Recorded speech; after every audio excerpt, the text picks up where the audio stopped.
We called it Do You Really Know God? But the point of this podcast is really to give you some characteristics of God himself. Why didn't God stop the accident from happening? And why can't he heal it right now? One thing about God is he stands by his word. In James chapter 1, verse 17, it says, every good and every perfect gift comes from above. Let me just rephrase what the scripture's saying. It's saying, I don't give you bad things.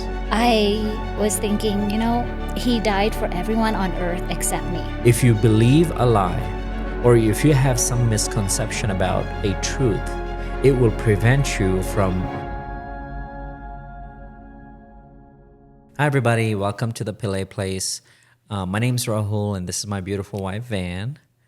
And we talk about, at the Pillay Place, we talk about faith, family, and finance. And today, we have a slightly controversial topic. We called it, Do You Really Know God?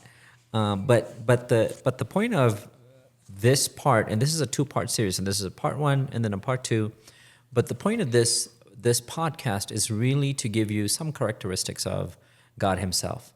And the underlying motive is to undo anything that you may have known or understood about God that's not true. Okay, and honestly, these are things that we have actually suffered from or been guilty of, right? Because of wrong teaching, or because of what religion tells who God is, or because of what people say who God is, and essentially kind of misrepresents who our good Heavenly Father is. Yeah. Yep, I agree. So I think you want to start off with the first misconception about God. Yeah, we have two in both of these parts, so we'll do two right now and then two in the next episode. But the first one that we want to talk about is suffering is from God. That God will never give you more than you can handle. Yeah, we hear that quite often sometimes, right? Well, what do you think? I think I hear this one a lot. I hear it from God gave me this illness because I need to learn something from this. Yeah. Or this bad thing happened because he wants to teach me a lesson. Yeah. Yeah, and I've thought about that the same way before until I found out the truth, right? Yeah. And one thing about God is he stands by his word. He stands by the words that are published in his Bible, right? And in James chapter 1, verse 13, it says that, in James chapter 1, verse 17, it says, every good and every perfect gift comes from above, okay? And let me just rephrase what the scripture's saying. It's saying, I don't give you bad things. So if illness hurts you, or something is hindering your growth or your prosperity or your success or your health, it's not from God. Yeah, I think sometimes as human, we always want to look for answer or some justification. Correct. When something unfair or something bad happens, there must be a reason for this. Yeah. And well, there is a reason. It's true. It's true. I mean that's completely okay. For every action, there's a reaction. There's like the law of physics. It's not something that just comes out of ether from nowhere. Well, I think part of it is the fallen world. Yeah, precisely. Yeah. Right. Sin entered the world, and if you want to dig deeper into this, there's one episode we did, and this was in our beginning days. It's still our beginning days, but long story short is we'll find that episode and link it below. We'll link it below, and it's a little wordy, but it does give you good context to why sin happened in the world, right? Or bad things. Oh, bad things come from sin. Mm-hmm. Sin is a part of the fallen world. It's not something God did. The best analogy I've heard, and it was, mind-blowing for me, is just because a fireman keeps coming up to the fire to resolve the fire, that doesn't mean the fireman caused the fire. In other words, just because we go to God to solve whatever problems we're going through doesn't mean he allowed it to happen or he let it happen, right? It's not a thing that he was not the root of it. He was not the one that actually administered it to you. Okay, can you explain some, I've heard this before too, of like, God let it happen to Yeah. me. Like I have, say, somebody got hurt Yeah. and they really need their leg Yeah. and they can't use their leg anymore. Right. And their justification or how they reason is like, why didn't God stop this? Yeah.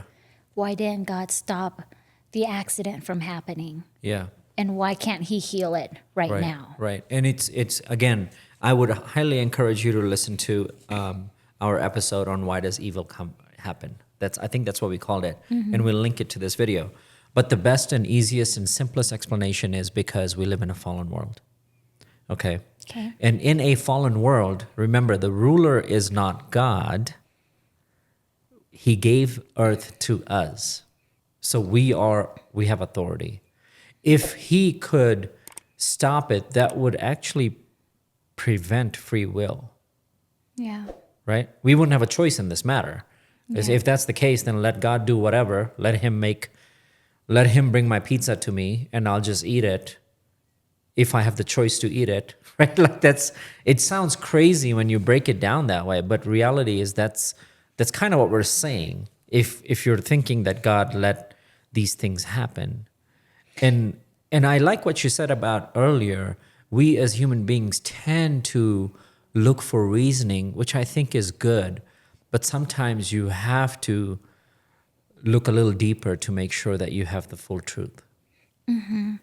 It's rooted from a misunderstanding of God. Yes. Do you remember? By the way, the thing that we're saying, there's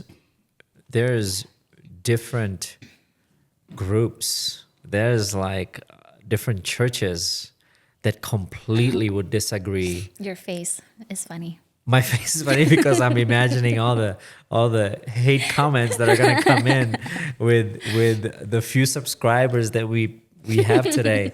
But it's the truth, and the truth makes you free according to the Bible. Yeah. Right.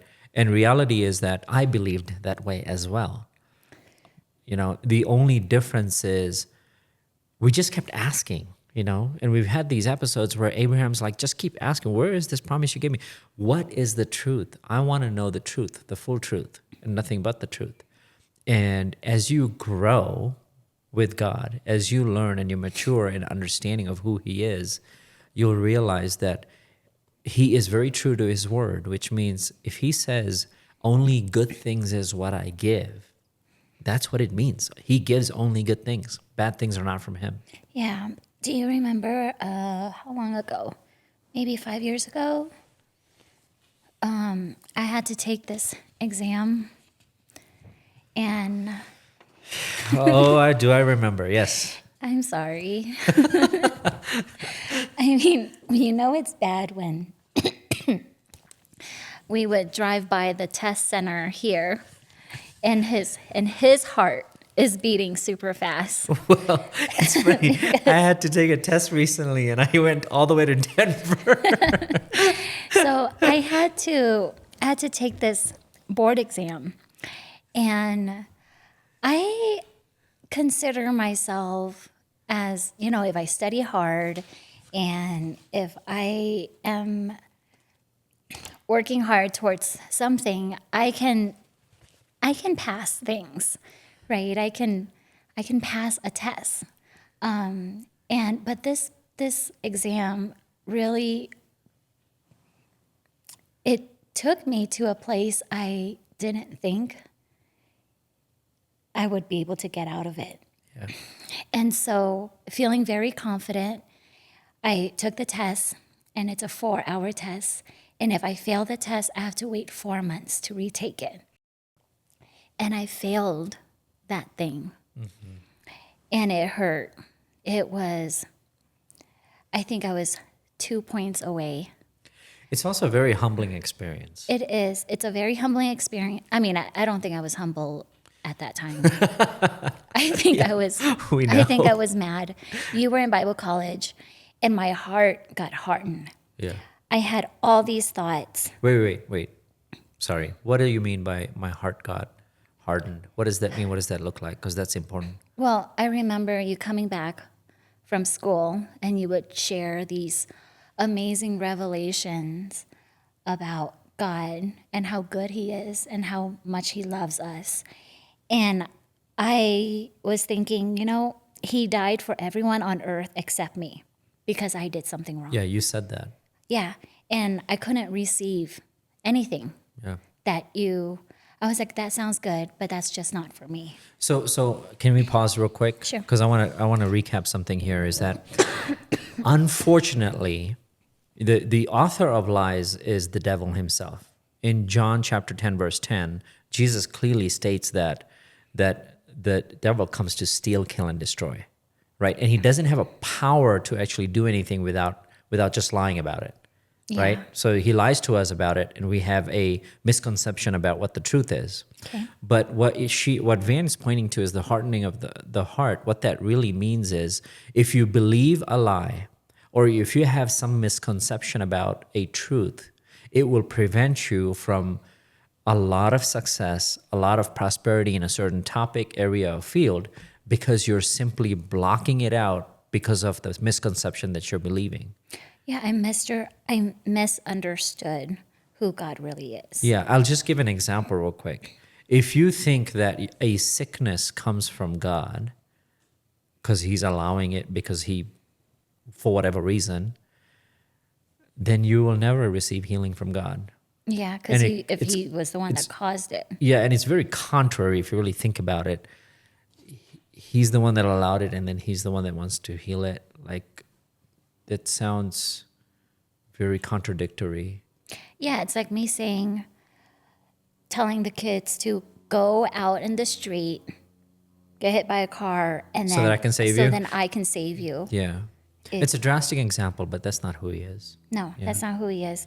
And I remember at that time, I felt like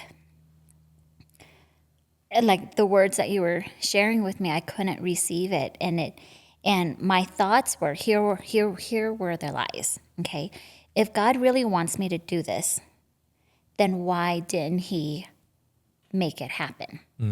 Okay, and I also said, like in my head, and I'm writing down these negative thoughts or just thoughts. I said, I studied, I prayed, I believed, I did everything, and why didn't it happen for me? Another thing I did was, when I was believing this thing, and now, the Lord, the word says, like, I am enough because of Him. And I'm thinking, I didn't pass this test, and so it only proves that I am not enough. Mm-hmm. And it really, I had all these really, it's not His character now that I'm more clear-minded, but at the time. Sometimes we as human beings get so darn serious about life. Like, just things happen, right? Like, just because we don't know why something happened, just because we don't know why we failed, just because we may not have enough information, knowledge, understanding, just because we were anxious that day, we may not have enough sleep, so we failed the exam. Stuff happens. Well, I felt like I was like a kid at Target stomping my feet because I didn't get the toy that I want. Yeah.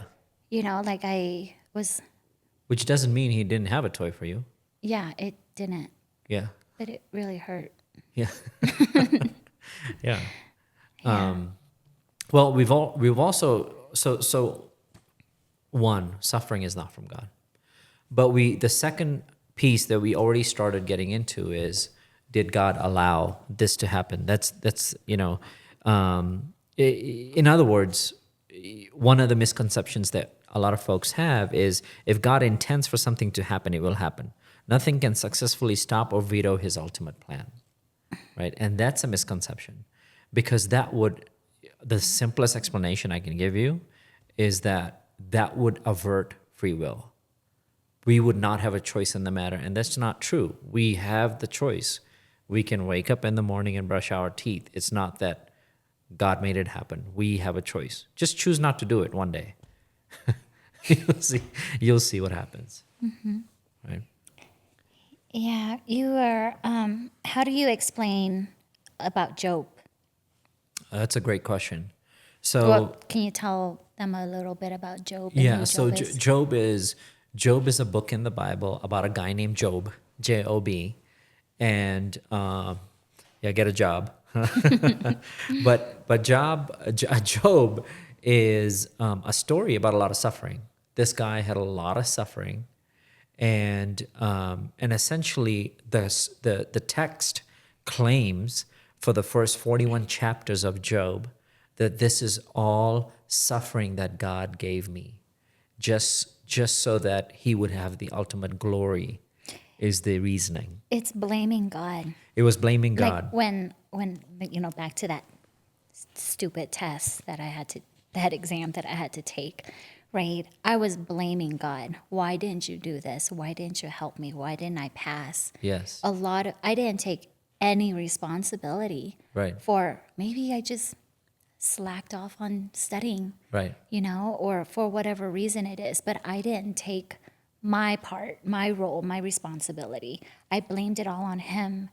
And I did that because it was easy Right. to Right. just so much easier to blame it It's on God than to take my own responsibility. It's one of the hardest things to do, actually, is to take responsibility, because that means we got to look at ourselves, right? And even in the absence of responsibility, if you look at what you read earlier, I did this, I did this, I did this, I did this. Where's God? Yeah. It's all about you. Yep. Of course. Yeah. So back to Job. In Job chapter 42, which is one of the final chapters, if not the last one, okay, this is what the scripture states. Surely I spoke of these things that I did not understand, things too wonderful for me to know. In other words, the last 41 chapters that I've been writing, me, Job, about suffering and blaming God, surely I did not know that that's not who God is. It's so important to have a relationship with him, with God, Yes. not Job. Yeah, with God. just some history behind Job. The book of Job is not known when it is written. And the book of Job was written before God had a covenant with Abraham. And covenant is simply a reestablishment of his relationship with human beings, because sin had happened. Sin disconnected our relationship, right?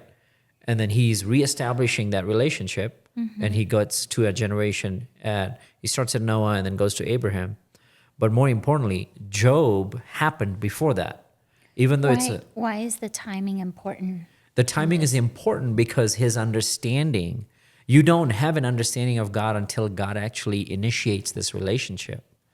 Job had no understanding of who God was when he wrote the 41 chapters. There's no covenant, right? People believe that this happened before Abraham, right? So before the covenant. And more importantly, moreover, he actually did realize who God is later on in chapter 42, before all his wealth is restored to him, before everything that he was suffering actually starts turning around and things get better. And I think that's how the most important piece out of this is that even if we are suffering because of something we did, something we're responsible for, whether we're not, God will help you get out of it. God will help you through it. He's a good God, a good Father. It's like the best example I can use is, remember that one time we were in trouble with one of our investments, right? And I was losing sleep over it, Yeah. right? I'm smiling because you were losing sleep over something. Yeah. Yes, I don't really lose a lot of sleep, but I was losing sleep over this investment we had, a real estate deal. And my wife asked me one question, and it was so profound at the time, is you being a father and your son, let's say one of our sons was in trouble, same exact trouble in an investment deal, what would you do to help him? I said, anything. And you said, how much more your father? Right? And that's who God is. It doesn't matter who caused the problem. He's there. He's like the fireman. He shows up to the fire, doesn't matter who caused it, to rescue the one that needs rescuing. Yeah. He's so good. He's good. He's so good. Yeah. There is a part 2 to this, so wait until next week where we will be releasing our second Yeah, I think episode you to can this. press The bell. I believe you can press a bell button that helps you or reminds you that the episode's out, and then you can view it. Yes, we'll see you in our next episode. Thank you. Thank you.